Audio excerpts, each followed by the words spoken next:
My name is Daniel, and for the first 31 years of my life, I believed that love meant trust, and trust meant not asking questions you weren't invited to ask. I learned the hard way that sometimes the people who love you the most are the ones lying to protect you from something they never wanted you to see. This is the story of how I almost destroyed the best relationship of my life trying to understand a silence I should have respected, and how that same mistake ended up saving us both.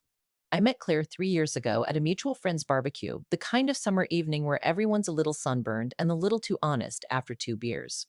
She was sitting alone near the fence, watching the kids chase each other around the yard with an expression I couldn't quite place. Not sadness exactly, more like she was watching something she didn't expect to ever have for herself. I sat down next to her uninvited, made some terrible joke about the host's taste in barbecue sauce, and somehow that was enough. We talked until the citronella candles burned out. By the end of the night, I had her number and a feeling in my chest I hadn't had since college. The kind that makes you check your phone every 4 minutes like an idiot. What I noticed about Claire early on, though I didn't think much of it at the time, was that she talked about everything except her family. She'd mention her job at the design firm, her best friend Priya, her ridiculous cat named Biscuit who hated everyone except her. But her parents? Nothing. Not a name, not a hometown story, not even a complaint, which is usually the easiest thing for people to offer about their families. When I asked, the first few times she'd give me something vague, "We're not close," or "It's complicated," and changed the subject so smoothly I almost didn't notice she'd done it. Almost. By the time we'd been together for 8 months, I stopped pushing. I told myself it wasn't my business, that everyone has a right to their own history, that maybe her parents had passed away and this was just too painful to discuss.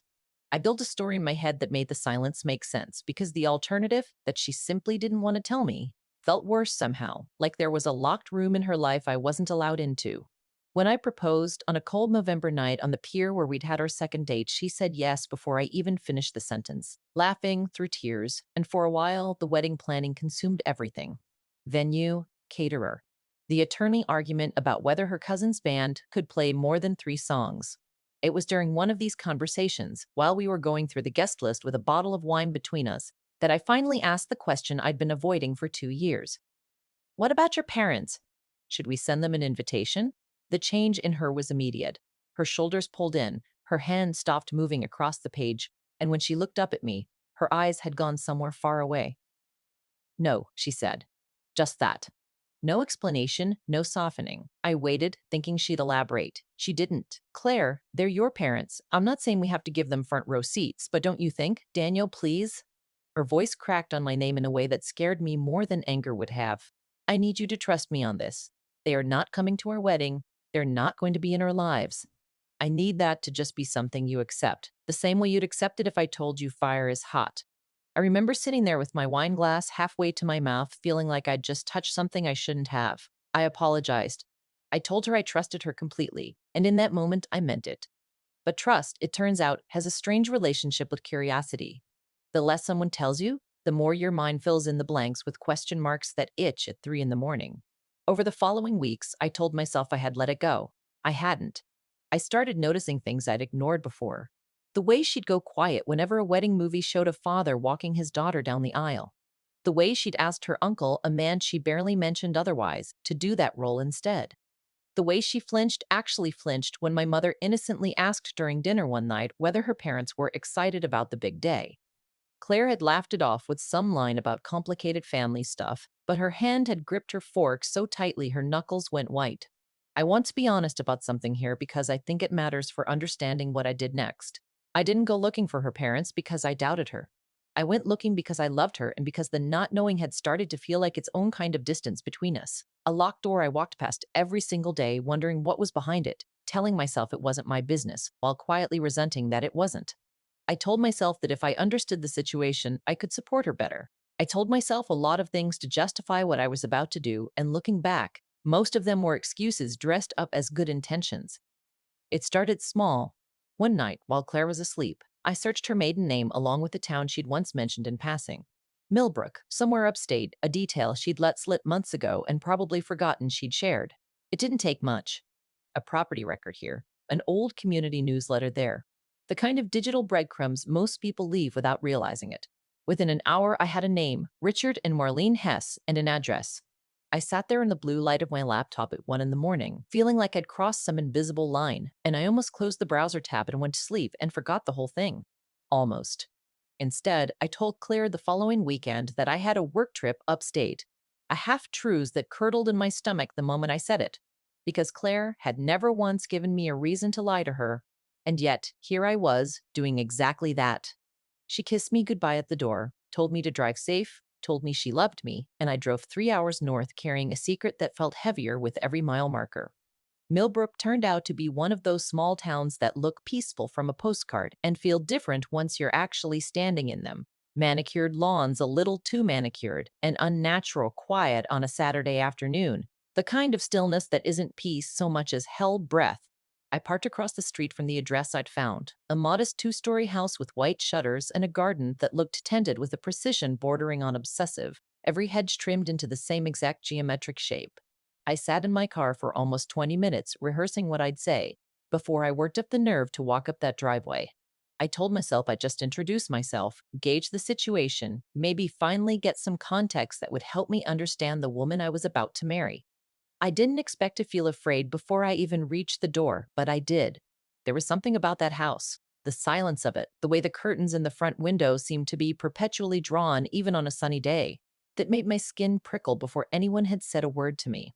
A man answered the door, tall, gaunt, with a kind of forced, immediate smile that doesn't reach the eyes, the kind that's been practiced so long it's become a reflex rather than an emotion. "Can I help you?" he said in the tone that was polite on the surface and something colder underneath, the way a help knife can look harmless until you notice how the light catches the edge of it. "My name is Daniel," I said. "I'm engaged to Claire." I was hoping I could talk to you both just for a few minutes. I watched something shift behind his eyes. Not surprise exactly, more like recalculation. The look of a man rapidly deciding how to play a hand he hadn't expected to be dealt. "Claire," he repeated, like the name itself was distasteful in his mouth. "Marlene," he called over his shoulder, never breaking eye contact with me. "We have a visitor." What followed was an hour I still think about more than I'd like to admit. They invited me in. Too readily, I realize now. The eagerness should have been its own warning. And sat me down in a living room that felt staged rather than lived in. Every cushion perfectly fluffed, every photo frame angled at the exact same degree. Nothing out of place in a way that didn't feel like cleanliness so much as control. Marlene, a small woman with sharp eyes that never quite settled anywhere, served tea. I didn't ask for and didn't drink. And the two of them proceeded to tell me a version of Claire's childhood that didn't match a single thing I knew about the woman I loved. According to them, Claire had always been difficult, ungrateful, prone to dramatic exaggeration, had cut them off out of spite after they'd given her everything. Richard talked about discipline like it was a virtue he was proud of, mentioned more than once how he'd had to be strict because someone had to raise her right, and there was a particular pride in his voice when he said it that made the tea in my stomach turn to ice. Marlene nodded along to everything he said, adding little details here and there, but I noticed she never looked directly at her husband when she spoke, only at some fixed point past his shoulder, the way you might learn to look past someone you spent decades learning not to provoke. It was a small moment that finally broke through the fog of my own self-justification. Richard reached for the teapot to refill my cup, and Marlene's hand moved, almost imperceptibly, toward her own lap. A flinch so small I might have missed it if I hadn't been paying close attention, if some instinct hadn't already been screaming at me that something in this house was deeply, quietly wrong. He hadn't even raised his voice. He'd just reached for a teapot. And his wife of presumably 30 years had braced herself. I thought about every time Claire had gone still around sudden movements, every time she'd apologized too quickly for things that didn't warrant an apology, every time she'd flinched at raised voices in restaurants that had nothing to do with us. I thought about the uncle she'd asked to walk her down the aisle instead of her own father, and I understood, with a clarity that made me feel sick, that I was not sitting in the home of people who'd been wronged by an ungrateful daughter. I was sitting in the home she had escaped. I made some excuse about needing to get back on the road, declined Richard's offer to stay for dinner, get to know the family properly, and walked out of that house feeling like I'd been holding my breath the entire time without realizing it. Richard walked me to my car, and just before I got in, he said something that has stayed lodged in my chest ever since, delivered with that same practiced smile. "Tell Claire we'd love to see her at the wedding." Family should be there for family, don't you think? There was nothing overtly threatening in the words themselves. It was the calm behind them, The absolute certainty that he still had some claim on her, some right to walk back into her life whenever it suited him, that told me everything I needed to know about the kind of man he was.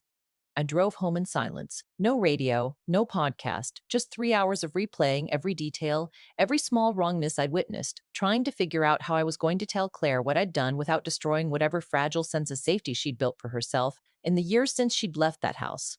She was waiting up when I got home, even though it was nearly 11, sitting on the couch with Biscuit curled against her side, and the moment I walked through the door, she knew. I don't know how. Maybe it was my face. Maybe it was some instinct she'd developed from years of reading danger in small details. But she stood up before I'd even said a word, and her voice, when it came, was barely above a whisper. Where were you really, Daniel? I told her the truth, all of it, the search, the drive, the house, the tea I didn't drink, the things Richard had said about discipline and gratitude, the way Marlene flinched at a teapot. I watched her face while I spoke, and I watched it crumble in stages. First confusion, then a kind of horrified recognition. Then something that looked almost like grief. Grief for the version of me she'd trusted not to do exactly this. You went behind my back, she said, and her voice wasn't loud, which somehow made it worse. I asked you for one thing. One. I told you I needed you to trust me, and instead you went and dug up the one part of my life I have spent years trying to bury. Claire, I just wanted to understand. You wanted to understand. Her laugh had no humor in it at all. You think understanding means walking into that house and sitting at that table and drinking that man's tea? Do you have any idea what you just did? Do you have any idea what it means that he knows your face now? That he knows your name? That he has reason to think he can come find us? I didn't have an answer because there wasn't a good one. I had told myself I was acting out of love, but what I'd actually done was take something that wasn't mine to take. Her right to control who knew about her past, who had access to her present, who she let back into the carefully rebuilt architecture of her own safety. I had treated her boundary like a puzzle to solve rather than a wall she built brick by brick to keep herself alive, and no amount of good intention changed the fact that I'd torn a hole in it without asking. That night was the closest we ever came to not making it to the wedding at all. She didn't speak to me for 2 days, staying at Priya's, and I spent those 2 days doing the only thing I could think to do, which was research. Not Claire's family this time, but how to actually support someone who'd survived what she'd survived. I read about coercive control, about the specific kind of fear that doesn't look like fear from the outside, about how abusers often present as charming and reasonable to anyone outside the household while maintaining absolute domination within it. I started to understand, slowly and with a growing sick comprehension, just how much Claire had been protecting me from, and how much she'd been protecting herself by keeping that door locked. When she finally came back, we sat at our kitchen table for 4 hours. She told me things she'd never told me before, about a childhood spent calibrating every word and movement to her father's mood, about a mother who'd long ago traded her own safety for the illusion of peace, about leaving at 19 with 2 suitcases and a fear so deep it had taken years of therapy to even name properly. She told me she hadn't kept her parents from the wedding to punish them. She'd kept them away because every version of her future that included them ended the same way. With her shrinking back into the smaller, quieter, more obedient version of herself, she'd spent a decade trying to unlearn. I wasn't protecting some secret from you, she said, her hands wrapped so tightly around her coffee mug that her knuckles had gone pale. I was protecting the person I built after I got away from them. Every time I have to explain it, I have to go back there a little bit. I didn't want you to ever have to see that house because I didn't want you to ever look at me and see her, the girl who used to live there. I apologized in every way I knew how, not for caring, but for the specific way I'd let that care override her explicit, repeated request. I told her I understood, finally and completely, that some doors aren't locked because of secrets, but because of survival, and that my job wasn't to pick the lock, but to stand guard in front of it if that's what she needed from me. We didn't see Richard or Marlene again. He called twice in the weeks following my visit. Claire let both calls go to voicemail, then blocked the number entirely after the second one, in which his voice had shifted from cordial to something colder, reminding her that family doesn't just disappear and that he'd be disappointed if she kept hiding behind some boyfriend. Claire played me that voicemail once, her hand shaking slightly as she held the phone, and the moment it ended, she deleted it without a word, like she was excising something from her own body. The wedding happened in late spring, under a tent in her aunt's backyard, with maybe 40 people who actually deserved to be there. Her uncle walked her down the aisle, just as she'd planned long before I ever interfered. And when I watched her come toward me across that grass, sunlight catching in her hair, I understood that the empty seats where her parents might have sat weren't an absence at all. They were a boundary, lovingly and deliberately maintained, the exact shape of the safety she'd built for herself. And my job, from that day forward, was simply to help her keep it standing. There's no neat redemption arc to the story, no scene where Richard sees the error of his ways or Marlene finally finds the courage to leave. As far as I know, they're still in that house with the too perfect garden and the curtains that never fully open, living whatever life they'd constructed for themselves behind closed doors. We don't think about them often anymore, though every now and then, usually around the holidays, I'll catch Claire staring at nothing for a moment too long, and I know exactly where her mind is gone, and I simply reach for her hand and wait for her to come back to me. What I learned in the end wasn't really about Claire's parents at all. It was about the difference between loving someone and respecting them, and how easily the first can masquerade as the second while actually undermining it. I had told myself that going to fight her parents was an act of love, when really it was an act of my own discomfort with not knowing, dressed up in good intentions. Real love, I came to understand, sometimes means staying exactly where you're asked to stay, even when every curious bone in your body wants to wander past the door someone else has chosen, for their own survival, to keep closed. Claire and I have been married 2 years now. Biscuit still hates everyone except her. We don't talk about Millbrook much, and when we do, it's brief, factual, almost clinical. The way you might discuss a storm that's already passed through and done its damage and moved on. But every so often, late at night, she'll tell me she's grateful. Not that I went, never that, but that I came back honest, that I sat across from her and told her the truth even when the truth made me look small. And that in the years since, I've learned to let her boundaries be boundaries rather than mysteries, waiting for me to solve. If there's anything I'd want someone listening to this to take away, it's this.